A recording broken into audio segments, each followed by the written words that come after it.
Good morning, everyone. Welcome to the San Diego Region Conformity Working Group. I'm Kirsten Yucatel. I am taking over this role from Sam Sanford.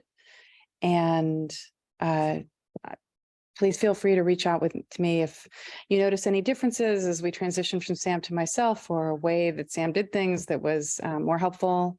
I would welcome the feedback, and hopefully today will go smoothly, but please be patient if not. So the first thing are welcome and introductions. So I'm hoping not to mispronounce names. Please feel free to correct me. I'll start with Sandag.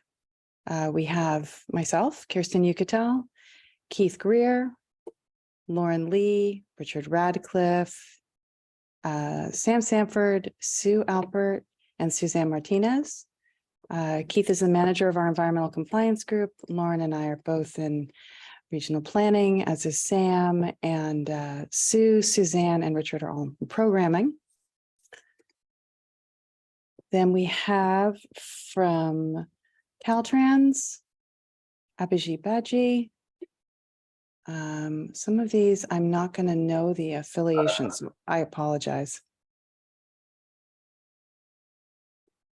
Daniel Riley, Erica Espinoza Arisa, Jacqueline Cars, John Kelly from EPA, Nick Cormier from San Diego Air Pollution Control District, Rusty Wisman, and Roya Rasulde from San Diego County.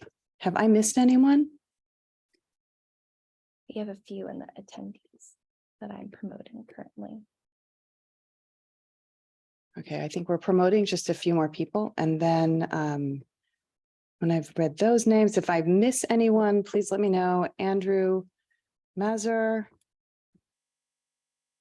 And I think that's everyone. And Roger from Caltrans, Sandy Vasquez from Caltrans Planning. And I believe that those are all the attendees that I see. So welcome. Thank you for coming. The first item after welcome and introductions on our agenda is public comments. We're open to the public, although we're not a Brown Act group. We do welcome public comment, and I'll just pause for a minute in case there's anyone from the public.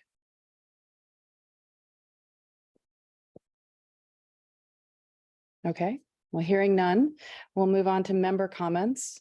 I will just start with a comment for next month's meeting. Sandag is in the midst of upgrading our website, so we will be rolling out new web pages, and the Conformity Working Group will migrate over to the air quality conformity page.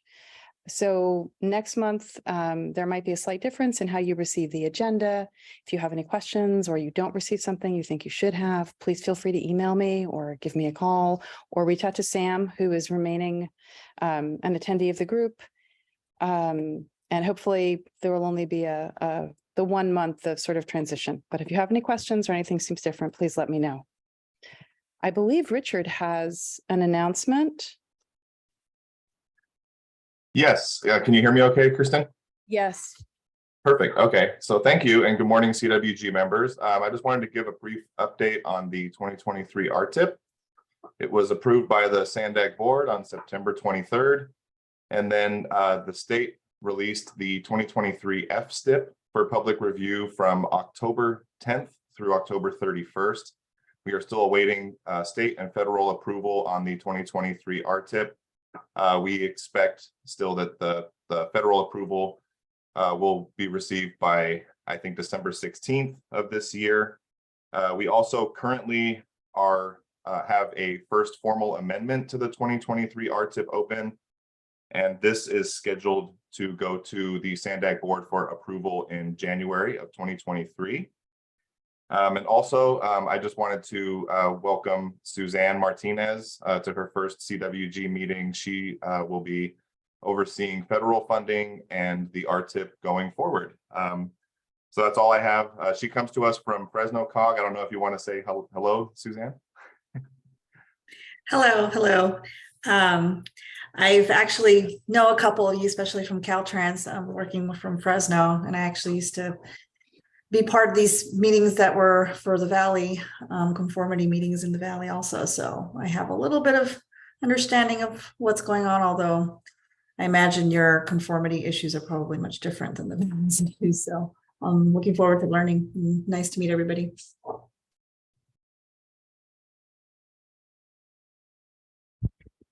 Are there any other member announcements or comments?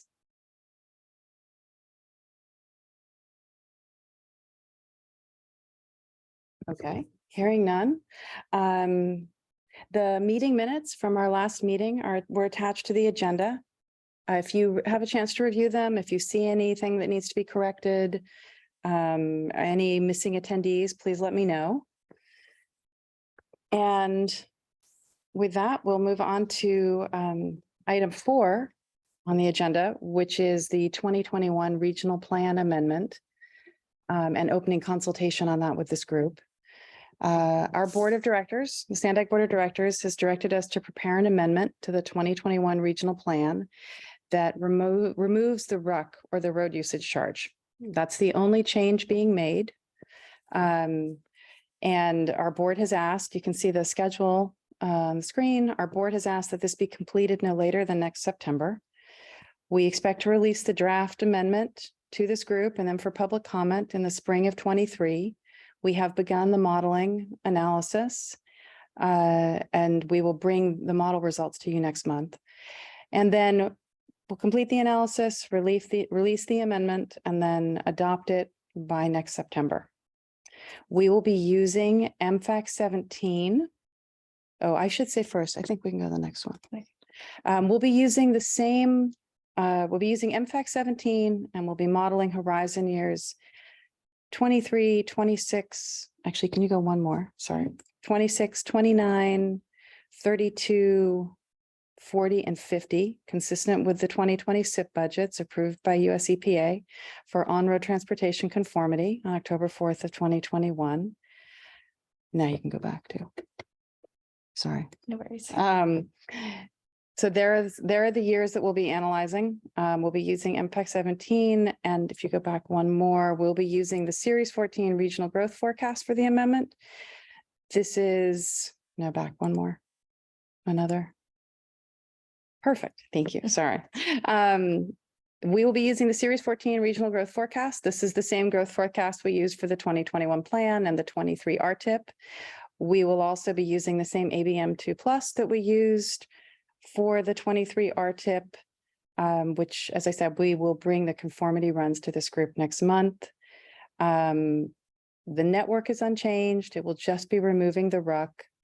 No other alterations, no other, apart from removing projects that have already opened to traffic. We began the modeling efforts on September 30th. The results are being PRP'd this month, and then they will come back to you. We are also in the process of reviewing the financial assumptions for the amendment. Because the road usage charge was not implemented until 2030, the revenues and the influences on travel behavior were only assumed for 2 years prior to our ozone budget attainment year of 2032. So we're not expecting it to impact our budget attainment that year. Additionally, we did not anticipate any of the funding that's currently available under the Federal Infrastructure Investment and Jobs Act. So there are some additional revenues and funds that were not previously contemplated. So we're not expecting any changes resulting from financial assumptions. And we are reviewing our public involvement strategy, our public and plan to bring the public involvement plan to this group next month as well. And I don't know, that's all of the consultation criteria, the conformity criteria that we have for this month. I don't know if there are any questions. Hi, Kirsten. I just had one clarifying one. I think I heard it right, but so the road you mentioned the road usage charge wasn't assumed to really take effect until 2030. So really the only impacts we're going to probably be seeing in the modeling forthcoming will be for 2032, 2040, and 2050 budgets. Is that Did I understand that right? Yes, it was never slated to be implemented until 2030. So it wasn't relevant until then, as far as revenues or behavior modification. Okay, got it. And do you is there any sense of how big a change you think that it might have? I mean, I guess we'll have to see how the final numbers shake out, but is there any kind of sense of is it going to be a huge change or not? I At don't least for the think conformity a side. huge change is anticipated on the conformity side. I'm hesitant to speak to the model results until obviously they're fully finalized. But at the moment, we're not anticipating a huge change. Okay, well, that's great. Hopefully that happens, and we'll be looking forward to seeing the results when they're ready. Yeah, we plan to bring those results next month, and Ing will also join to answer any questions. Should there be any about the model, any about the conformity runs as well. Great, thank you. Kirsten, I have a question. This is John at EPA. Do you have any background on where this road usage charge came from and why it's being declined? I mean, it would seem to be a good idea, if it's related to like downtown congestion charging or something. But did we learn something that where did it come from and why is it going?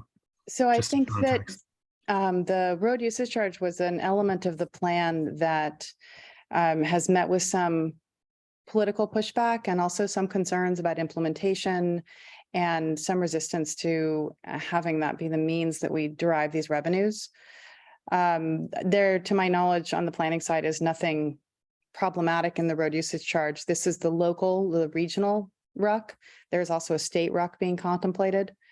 But the board has directed that they would prefer to have a regional plan without a RUC. And so that is the reason for the amendment. And Kirsten, I can add to that. So where this came from is the whole state's moving in a direction of, in the future, we'll have electric vehicles. So the gas tax, which is typically funded maintenance of our highways and our roadways, will be declining and eventually go away. So the state in its own pattern is looking for a different mechanism of collecting funding for these maintenance efforts. So they're moving towards a road user charge, which has an assessment on people, how many miles they drive. What SANDAG did is it looked at that state assessment, which will go into effect in the future, and will say, well, we also need to add additional revenues for creating this new elements, new programs in our plan. And it had a local, or we call it regional road user charge. It's that regional road user charge element that's going away. The state road user charge stays the same in our plan. Thanks very much. It's very helpful to understand what this is related to. Thank you.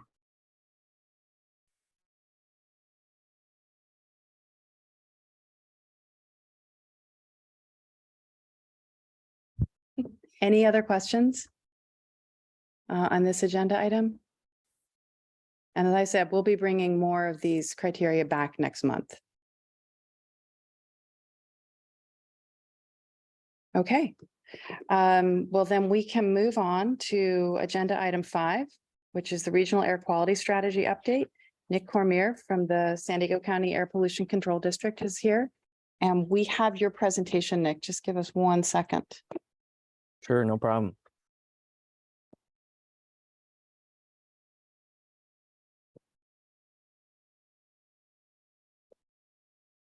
Perfect. All right. All right, great, thank you. Thank you, Kirsten, and thank you to the CWG for letting me be here today to present on our racks. I'm gonna give about a 20-minute presentation. It's kind of a streamlined version of our workshop presentation that we're going to be giving next week. So, we value the feedback of this committee, so we did want to get in front of this body to, get your feedback and comments on this important ozone plan that we're working on and have put out for comment. So we released our RACS document back on October 24th. I did just want to share that we are conducting an official public workshop to discuss the document in greater detail on Wednesday, November 9th. And there will be an additional opportunity after that at another steering committee meeting, a local steering committee meeting, if you all aren't able to join. So with that, I'll go ahead and go to the next slide, please. Okay, so it's first important to understand what causes ozone pollution. Ozone pollution forms when common air pollutants emitted by vehicles, off-road equipment, factories, consumer products, and other sources chemically react under sunlight and heat.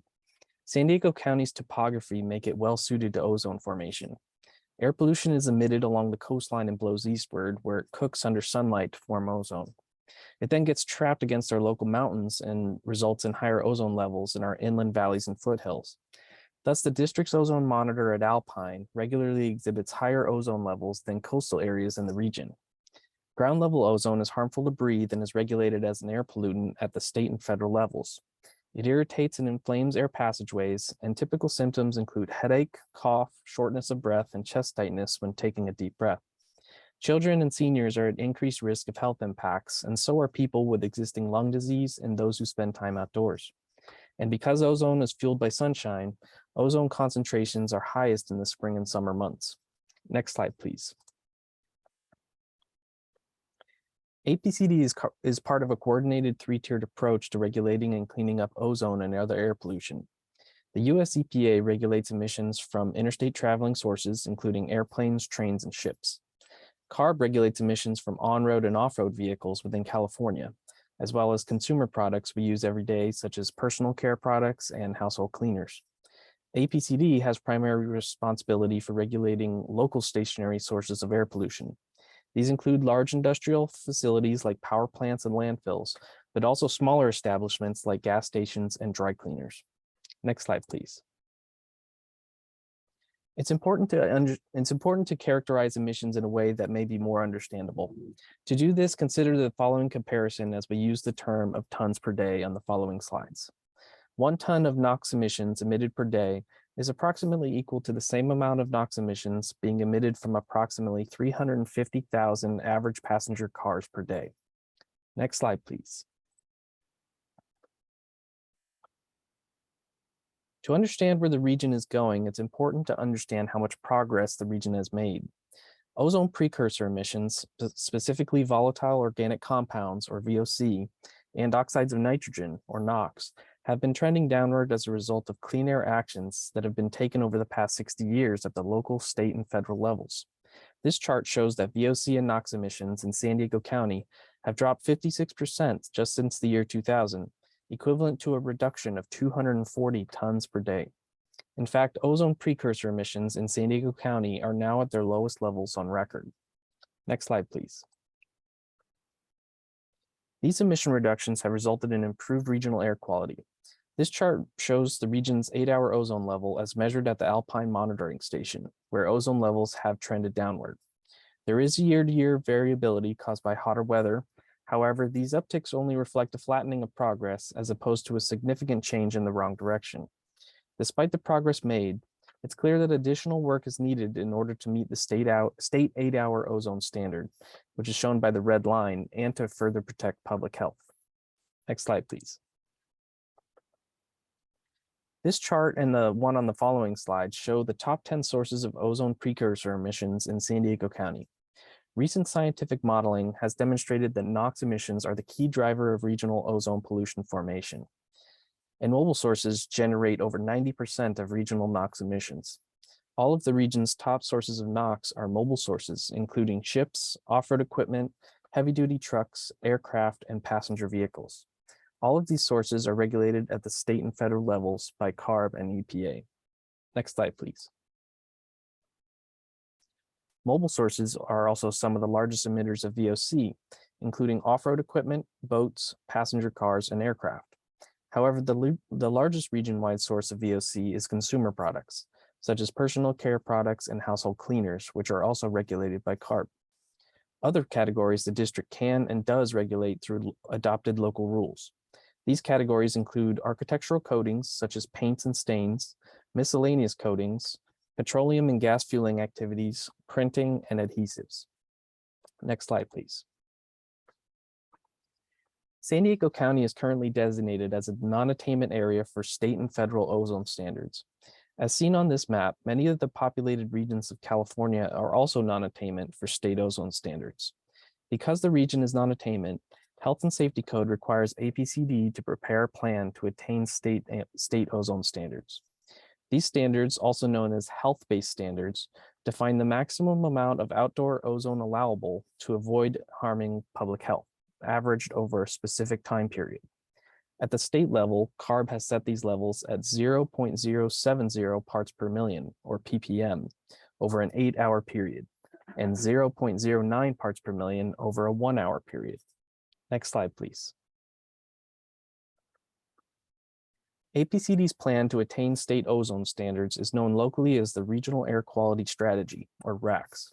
Initially adopted in 1992 and last updated in 2016, it's periodically updated pursuant to state law as new emission control measures become technologically feasible, improve air quality, or protect public health. Health and Safety Code requires APCD to consider and, if warranted, adopt all feasible measures that can reduce ozone-forming emissions from stationary sources under our regulatory authority. Individual measures are included in the RAQS are evaluated and, if warranted, developed into proposed local rules through a public process. Each revision of the RAQS requires approval by the APCD Governing Board and submittal to CARB. Next slide, please. The 2022 RAQS provides a new framework that is more understandable, less technical, and digs into topics that stakeholders want to know about. It's built around a purpose and vision, as foreseen by APCD, that describes requirements of the RAQS and where we think the region may be heading. We then discuss topics that have not been included in previous RAQS updates, such as ozone's relationship with public health, under-resourced communities, greenhouse gases and climate change, and mobile sources. We finally discuss APCD's updated local ozone pollution control strategy with measures APCD will be evaluating over the next 3 to 6 years. Next slide, please. Though the 2022 RAQS must primarily address ozone, we can have parallel goals that address other sources of air pollution. The two overarching goals in the document are to protect public health and to protect the climate. To accomplish them, the 2022 RAQS first focuses on direct emission reductions of ozone precursors, namely NOx and VOC. Concurrently, the RAQS also considers co-benefits and indirect emission reductions of GHGs and PM where applicable. Next slide, please. The 2022 RAQS also describes how ozone and other air pollutants impact your health. As mentioned, unhealthy levels of any air pollution can cause a wide variety of health impacts. These impacts and health effects are comprised of the following factors. First is the amount of pollutants being emitted. Next is how much or the concentration of that air pollutant is being measured in the air. Third is how much of the population is being exposed to the pollutants in the air, including the frequency and duration. And fourth is the dosage, which is how much of the pollutant is being absorbed into the body. The resulting health effects for individuals are based on the preceding factors. Next slide, please. For the first time, the 2022 RAQS presents ozone for information in some of our region's under-resourced communities. In particular, the RAQS looks at two communities, Portside and the international border, that are now in CARB's Community Air Protection Program. The tables on the screen identify census tracts that comprise each community as well as their overall CalEnviroscreen score. The tables also include each tract's overall ozone percentile score in bold, which compares ozone levels in each tract against all others in California. For both communities, all but one tract have ozone scores below 30%, meaning that areas experience ozone levels that are lower than 60 to 75% of other census tracts found in California. This trend is consistent with our understanding of how ozone forms in San Diego County, with much of it occurring in the inland foothills. While this is encouraging, these same areas can still exceed health-based ozone standards at times. Next slide, please. The 2022 RAQS also looks at mobile ozone monitoring data collected in 2019 by ACLIMA, which was on Priuses in the Portside community. During the 9-month study period, ozone level data was collected along most streets in the area and never exceeded 40 parts per billion, or 0.001 0.040 parts per million. Again, this is encouraging given since the health-based standard for ozone is 70 parts per billion or 0.070 parts per million. However, ozone exceedances can and do still occur on occasion, and other air pollution impacts from diesel particulate matter and toxic air contaminants still occur in these areas. That is why APCD and other local agencies like the Port of San Diego and SANDAG and others are working to improve the quality of life in these areas and other under-resourced communities throughout the county. Next slide. Next, the 2022 RACS discusses ozone's complicated relationship with greenhouse gases and climate change. Ozone is technically a greenhouse gas and a criteria pollutant. However, it's still unclear if hotter temperatures will impact future ozone levels. Global emission reductions, reduced transport, variable short-term climate projections, and potential for changes in ozone mixing heights all create uncertainty in predicting how climate change will impact such levels. The fourth National Climate Assessment, completed in 2018, studied this dynamic and determined that results will vary by region. Their study concluded San Diego County would see very minimal impacts to ozone levels by 2050 and 2090, resulting in possible increases of about 0.002 parts per million or lower. Though this isn't insignificant, these predicted increases are likely to be counterbalanced by future emission reductions through additional regulations, incentives, and fleet turnover. Next slide, please. The 2022 RACS also describes new opportunities where APCD could further reduce GHGs and describes where APCD thinks the region may be heading by 2045. New opportunities include new incentive programs at APCD that are on the horizon, including programs to purchase commercial zero-emission lawn and garden equipment, and our forthcoming Clean Cars for All program to purchase EVs in under-resourced communities. It also involves working together with regional partners and collaboratives to assist in implementing policies that support regional initiatives, such as the county's regional decarbonization framework.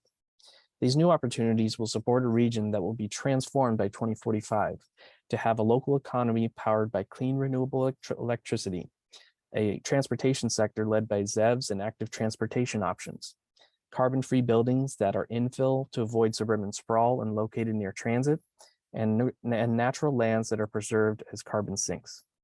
Combined, these efforts will further reduce emissions to tackle our region's ozone and climate challenges at the same time. Next slide, please. The 2022 RACS also describes how the district is addressing ozone pollution from mobile sources, since they comprise over 60% of total precursor emissions in the county. While CARB has implemented the strictest controls on mobile sources in the nation, APCD also reduces mobile source emissions in non-regulatory ways. These include our robust incentive program, which has provided over $157 million in funding since 1999 and reduced over 13 tons of emissions per day in that timeframe. It also includes our mobile source enforcement program to assist CARB in implementing state regulations, and our forthcoming strategy to reduce mobile source emissions from indirect sources like ports and warehouses. Such efforts further technology advancement, help local businesses, and help the region attain ozone standards in a timely manner. Next slide, please. Moving forward, APCD will look at additional ways where we can reduce emissions from mobile and other sources of air pollution that are still within a regulatory authority. These include enhanced opportunities for outreach and education, development of regional best practices, developing partnerships with regional and private entities, and advocating at the legislative level when needed.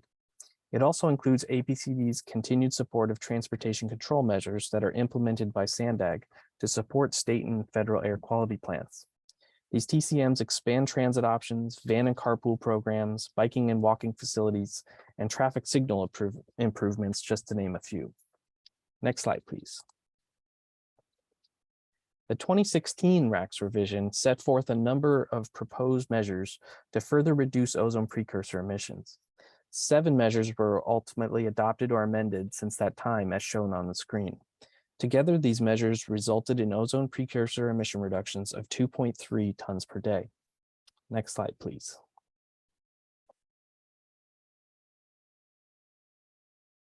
The 2022 RACS proposes to schedule and adopt or amend up to 8 additional rules to further reduce NOx and VOC directly and GHG and PM indirectly over the next 3 years. These measures include some that are required by federal or state law, such as our forthcoming landfill flare rule. It also includes measures included in the Portside Community Emissions Reduction Plan, or CERP, such as a possible indirect source rule. On the right side of the chart, you'll see that we've categorized the possible emission reductions and preliminary cost to implement for each of these measures, though further refinement will be needed during the rule development process. Together, if all of the proposed scheduled measures are adopted or amended, APCD anticipates that the measures will further reduce ozone precursor emissions by at least 0.6 additional tons per day. All of the fossil fuel combustion measures, if adopted, will also inevitably result in indirect reductions of GHGs and PM. Next slide, please.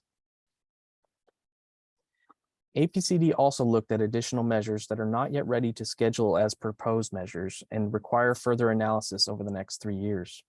These possible measures require more time to assess and are not likely to be scheduled for possible adoption or amendment until the next RACS update is completed. These measures include further controlling categories that we already regulate, such as bulk gasoline terminals, as an example. It also includes several new categories the district has not regulated yet, such as metalworking fluids.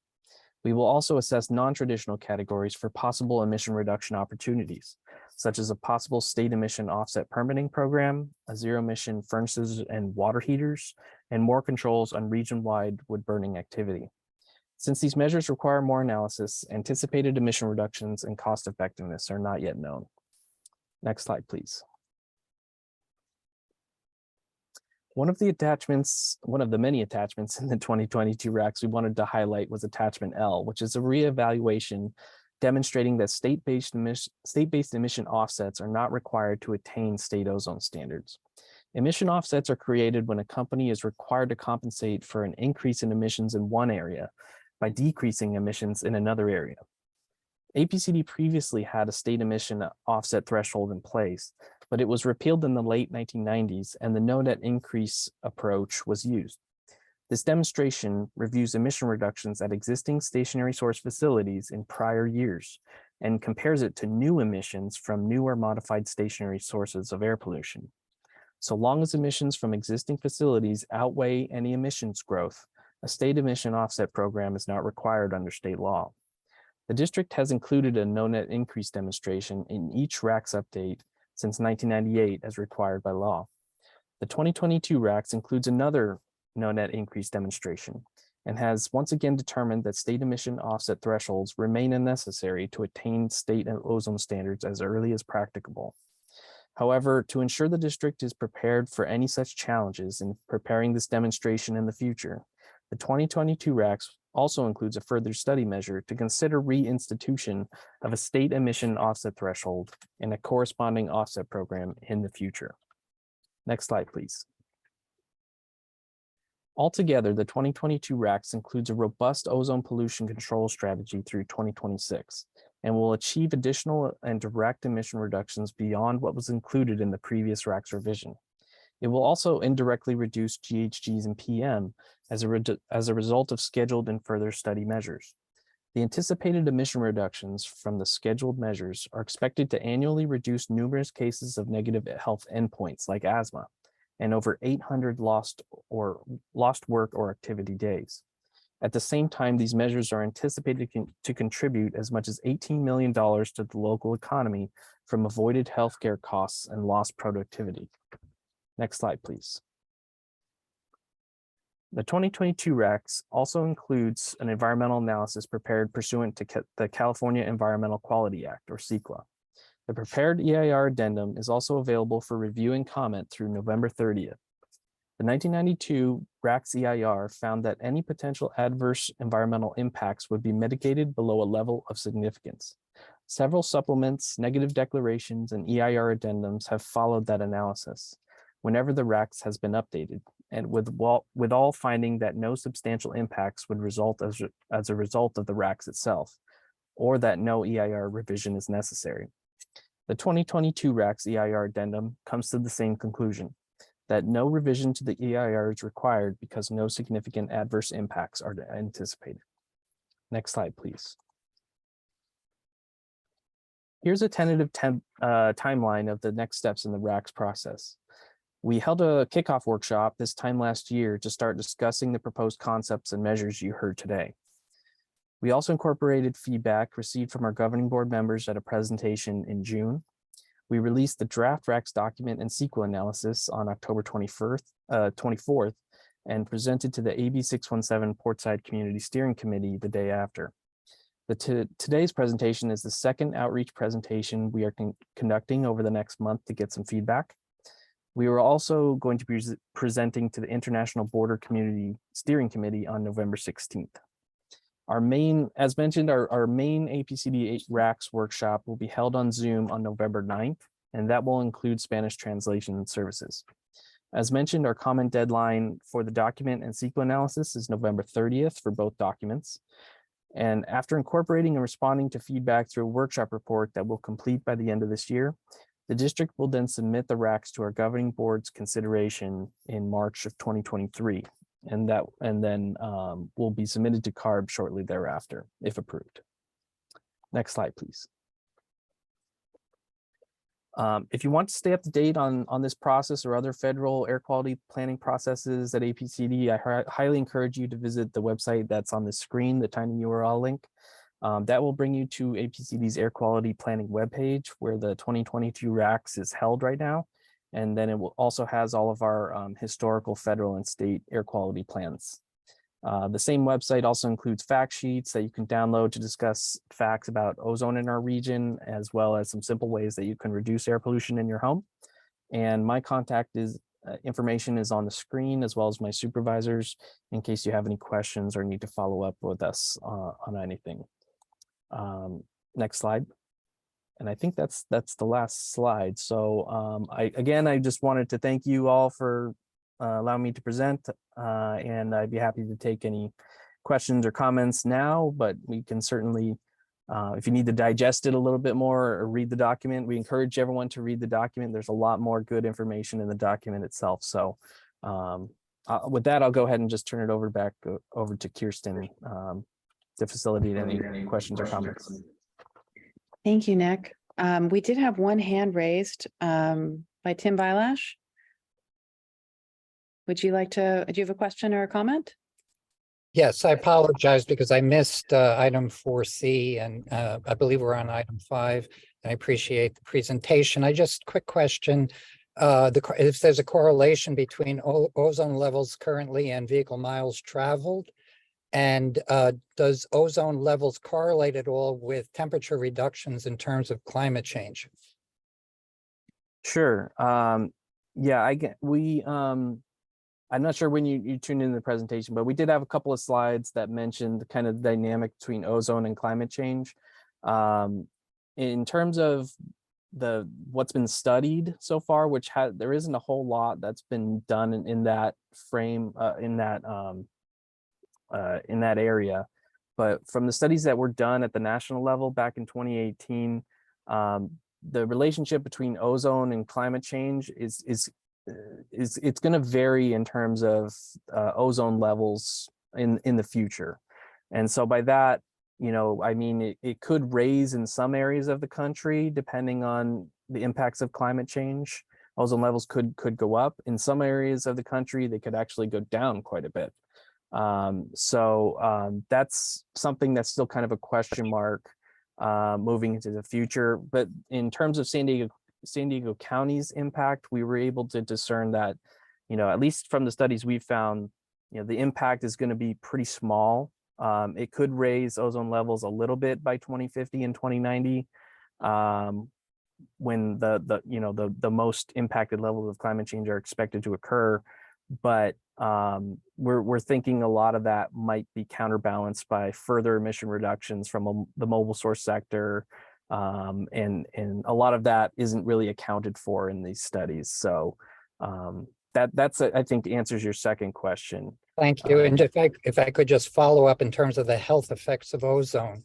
I'm trying to get a handle on how much car traffic, diesel engines, gas engines now contribute to this problem. that if all gas and diesel cars were eliminated, what percent of the ozone problem or no percent of the ozone problem because of the fuel that's used now, and it's really not a primary source of the ozone contamination? Yeah, that's a good question. So I mean, at this point, it's clearly mobile sources are clearly the driver of ozone levels right now. As we continue and expect that the fleet will continue to turn over into zero emission vehicles, where ozone levels are projected to continue decreasing to levels where EPA and CARB expect to say that, yes, this is protective of public health at the level that they've deemed protective, which right now is set at a level of 0.070 parts per million. So that's not to say that it will be completely, gone away with. There's always some what's called background levels of ozone in the atmosphere, which are coming either from transport from other countries or just from natural biogenic processes. There's also stationary sources that may continue to emit, but we're hoping those go to a zero emission future as well. So, there's going to be improvements made into the future. And we're hoping we can at least get to the level of being protective of public health, hopefully in the next 10 or 15 years here, is what we're hoping for. For it to completely go away probably won't happen in our lifetimes, but we can at least continue to make good progress and get to that level where we can protect public health even more. And just one follow-up for that, I guess I'm trying to get a handle on how big a problem the car emissions and diesel emissions are for the ozone effect. Like, if all the cars stop today, all the diesel engines stop today, kind of what percentage of the ozone problem that we have today would be gone? And because there's a tendency to delay the move to electric vehicles, there are a lot of arguments I hear about the battery powers and kind of dragging our feet a little bit. And if it makes a 10% dent in terms of that, then that would be. But if 80% goes away, if we didn't have cars and diesel, then I think we need to push harder for that. And so that's why I'm asking this question. Yeah, no, I mentioned earlier in the presentation that mobile sources are passenger cars and primarily heavy duty trucks are a big contributor. They comprise over 90% of the NOx emissions being emitted right now in San Diego County, and NOx is the main driver of ozone pollution levels right now. We used to be kind of a VOC where we used to be an area in decades past where VOC was kind of the main pollutant.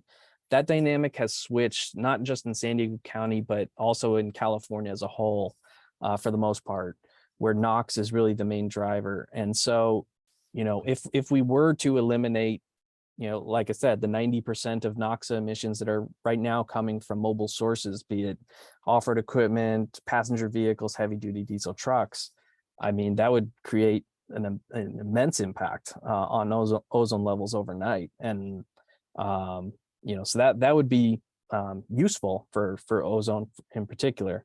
Now, we're assuming in some of these studies and scientific modeling that have been done that will continue, that eventually that dynamic will occur over time with a lot of the rules and regulations that have recently been adopted or will be adopted in the future. For it to happen overnight, that would be great. It would it would certainly help improve health overall.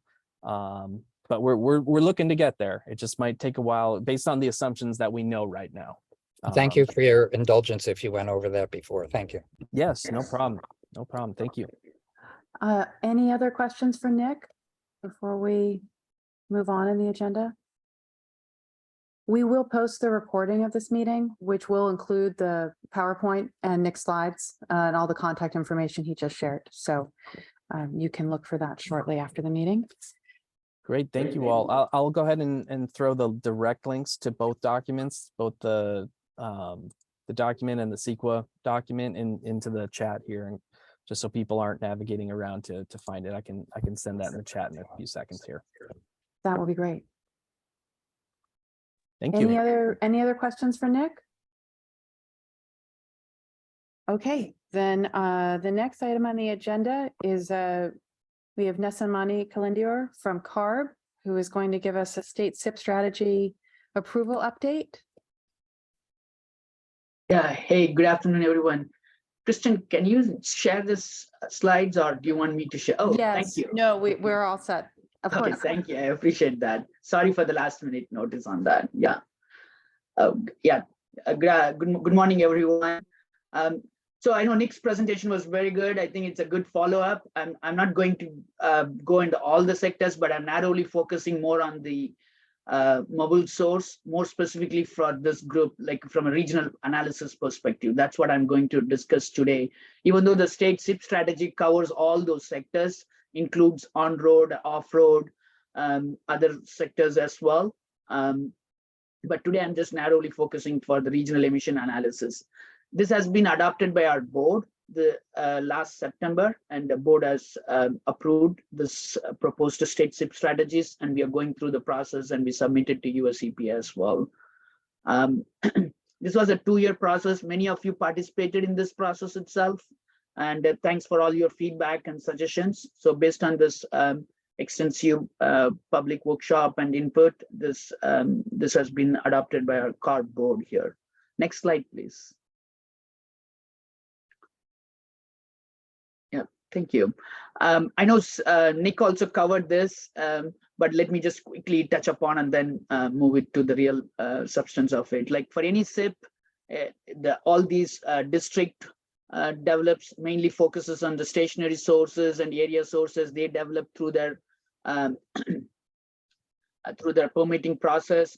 CARB mainly focuses on mobile sources, especially cars, trucks, and buses, and consumer products.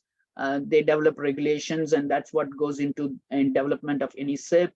And then also US EPA from the federal sources, mainly locomotives, ships, and planes. That's what they're focused on. They try to reduce emissions. And then the last element is the transportation planning agencies, especially MPO like SANDAG. They all do more on the transportation behavior side, and where they, through their RTP, regional transportation plans, they try to reduce emissions through various transportation projects. All these things feeds into developing any SIP and demonstrating the attainment itself. For this, right now we are focusing on 70 pp ozone SIP here. Next slide, please. So again, the state SIP strategy really focuses on these 3 actions, like mainly the on-road sector from CARB, and then the locomotives and all the federal related actions, and then the MPO related activities. Those are the things really state SIP strategy is focusing on. Next slide, please. So within the on-road mobile source sector, the state SIP strategy is really focusing on these are some of the proposed regulations that's going to be adopted by our board the next few years. This extensively discussed in the state SIP strategies, but let me just quickly run through it. Like advanced clean car fleet regulation, which was discussed even last week in our board, and then zero emission trucks, on-road motorcycle new emission standards, clean mile standard regulation, which has been adopted by our board already, and then enhanced regional emission analysis. Today, I'm mostly going to focus on expanding that, the last bullet here in this slide, enhanced regional emission analysis. What elements are we covering under this, and what's our action elements for next couple of years in that regard. Next slide, please. So within the enhanced regional emission analysis, 3 proposals we made as part of the state SIP strategy. One, updating or revising the motor vehicle emission budget development process itself. And then the second, RACM analysis, which goes as part of a SIP itself. And then the third, updating the guidelines for CMAQ, congestion mitigation and air quality program. Next 3 slides will go over in a little bit in detail of each of these 3 proposed items here. Next slide, please. So the motor vehicle emission budget, I think you're all familiar with it. That's what this work group is really focuses on. Currently, we develop the motor vehicle emission budgets using the MPO activity, forecasted activity, and use the latest models. That's what we do. We are kind of what we are trying to do here in this proposed one is revisit, evaluate the existing process itself, especially from the perspective of latest planning assumptions and the tools used for developing the motor vehicle emission budgets. That's the one first step of this process. And then reflect the CARB's additional commitment, especially from the on-road mobile source regulations, for example, Advanced Clean Fleet or Advanced Clean Cars 2. Some of those programs, we would like to reflect it as part of the budget development process itself, so that it's consistent as required by the conformity regulation. The motor vehicle emission budget should be consistent with emissions inventory, RFP demonstration, as well as the attainment demonstration. So this process will make sure that it meets all the requirements of Clean Air Act itself. Currently, this process has been reflected in the recently proposed, I think, many regional SIPs, South Coast, Coachella Valley, Ventura, Western Mojave, all those regions have been reflected, and it's going to go through the US EPA process as well, and then we know the final determination. Once US EPA approves it, then the budgets will become effective there. Next slide, please. So the RACM analysis, again, as part of the ozone SIP, almost all air districts going through the process in consultation with the MPOs. Many times the MPOs take responsibility in developing the RACM analysis as part of SIP, but where they kind of each one goes through a different process and different criteria. So what CARB is trying to do in this one is to facilitate this conversation more organized and more help the MPOs to identify the TCM measures that's based on already either they considered by other federal or state or regional agencies, even within the state or outside the state, so that it helps MPOs rather than each MPO going and reinventing this wheel every time when they have to develop. This will hopefully provide them a comprehensive list, so they could choose from those lists and include it as part of the RACM analysis itself. And also this document, this guidelines will also provide methods to evaluate. As part of RACM analysis, it has to be technically and economically feasible. We will provide methodology, how it meets the requirements of both the technical and economical feasibility of those strategies, the TCM strategies. Still, the MPOs will be responsible for developing the analysis and including as part of SIP, but we are trying to facilitate so that MPOs don't have to put too much effort in going individually and doing this, identifying the comprehensive list of it. We'll be working with all MPOs and then districts, US EPA and other partners as well, NGOs, and everybody's feedback through this process. This will happen like next couple of years. This is a process going to be there. We'll come back to this group and provide more details as we make progress in that. Next slide, please. CMAQ is another major funding program. Currently, the FHWA provides funding to Caltrans, and then Caltrans works with the MPO and the local partners trying to implement the CMAQ program. But right now, the quantification guidelines was updated like almost more than a decade ago. So what CARB is planning to do in consultation with Caltrans and other stakeholders, update the quantification methodology and provide the guidelines, most widely implemented quantification guidelines for most widely implemented transportation projects.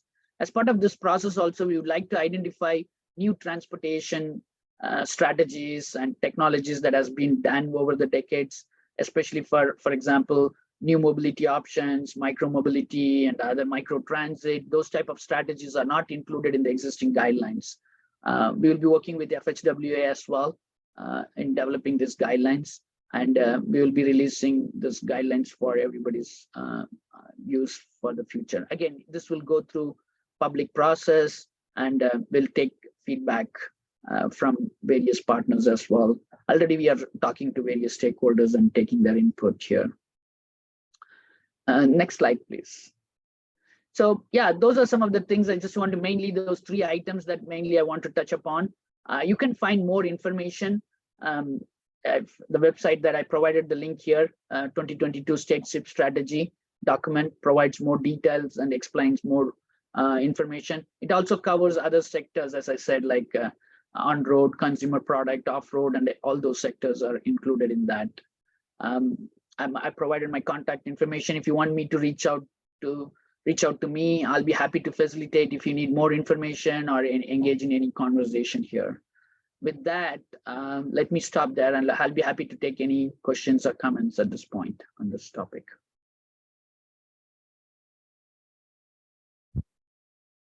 Any member questions or comments for Nesamani?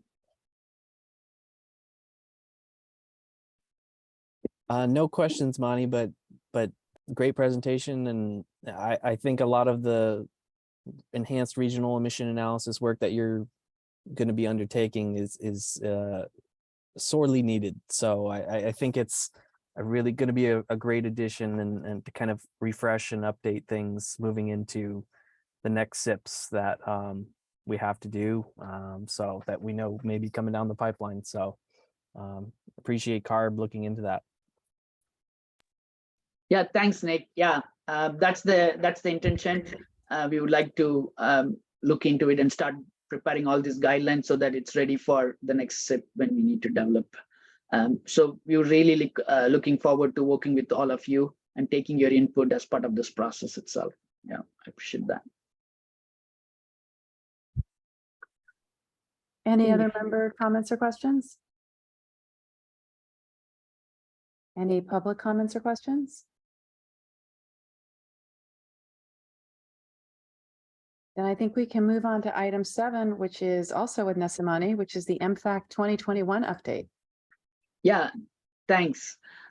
So I'd like to share a good news. It's been a while. I always saying that we are still in progress and we are working with US EPA management. So finally, both CARB and US EPA management kind of agreed on in terms of the Federal Register notice language. We also transmitted the updated MFAC 2021 model and adjustment factor for MFAC 2017 model to US EPA. And so it's going through that process. Maybe hopefully the MFAC 2021 model will be approved in the next 2 to 4 weeks. The US EPA is going through currently their review process, internal review process and publication process. Once it's done, it'll be approved. I hope it's most likely in the next 2 to 3 weeks, I have to say. So that's a good news. It's been a while. We were talking about it and I was just providing an update about various steps going through it, but finally it's happening. I'll be happy to answer any questions or anybody wants to know more about the process itself. I'll be happy to jump in here and provide more information. Any member comments or questions for MFAC 21? Kirsten, I just have one question for Nesamani. You typically, when you adopt a new MFAC, there's kind of a period of time for switching over to the next model. Do you know how long that period of time is going to be at all right now? No, I think that's what we need to wait for the Federal Register notice. So generally, if I had to go anywhere based on the past experience, it could be anywhere between 3 to 2 years, 3 to 24 months. That's what the conformity guidelines. So if I have to guess at this point without knowing the final decision of the US EPA, it could be, we requested, let me say that CARB requested for 2 years grace period. At the end of the day, FHWA and US EPA have to determine that. So they'll be saying that in their final Federal Register notice. So that's what it is. Okay. Thank you very much. Yep.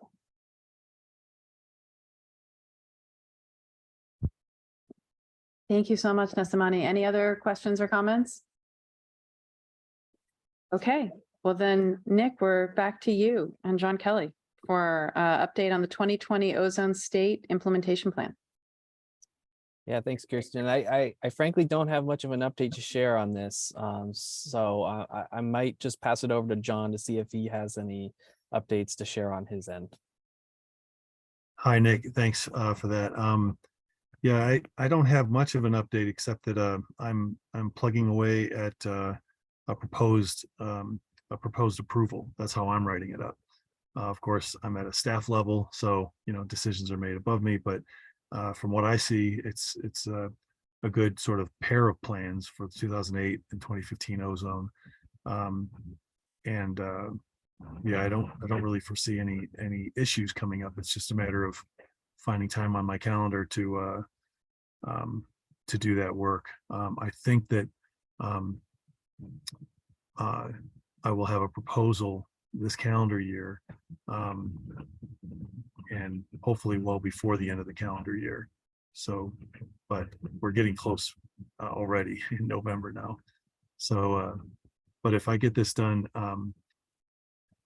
I'd like to have a proposal, at least from my side, done this calendar year. It might not be published by the end of the year, given the holidays and stuff.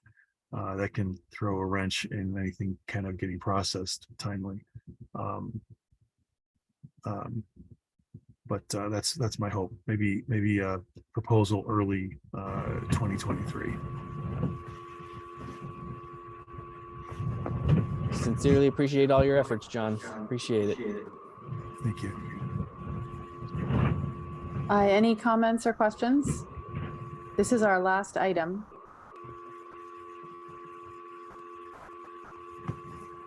Okay. Well, if there are no more comments or questions, then we can adjourn this meeting. Our next meeting is December 7th at 10:30. And thank you very much. Thank you. Bye. Thanks, Take care, Kirsten. everyone. Well done. Thank you. Bye-bye. Or there was one hand raised. Oh. But it's